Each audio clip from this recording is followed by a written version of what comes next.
తెలంగాణలో చలి తీవ్రత రోజురోజుకు పెరుగుతోంది. ముఖ్యంగా ఉత్తర తెలంగాణ జిల్లాలపై చలి ప్రభావం అధికంగా కనిపిస్తోంది.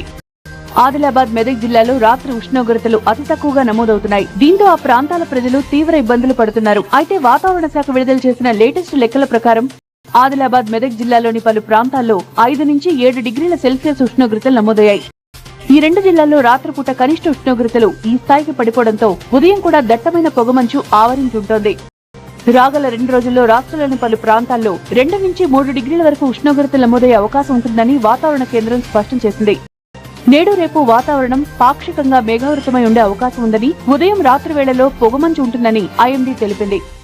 ఉపరితలంపై వీచే గాలులు ఉత్తరం లేదా ఈశాన్యం దిశ నుంచి గంటకు సుమారు 4 నుంచి 6 కిలోమీటర్ల వేగంతో వీచే అవకాశం ఉందని పేర్కొంది. పెరుగుతున్న చలి తీవ్రత దృష్ట్యా ప్రజలు అప్రమత్తంగా ఉండాలని, ముఖ్యంగా వృద్ధులు, చిన్నారులు, దీర్ఘకాలిక ఆరోగ్య సమస్యలున్నవారు త్వరగా అనారోగ్యం పాలయ్యే ప్రమాదం ఉన్నందున జాగ్రత్తలు పాటించాలని హెచ్చరిస్తున్నారు.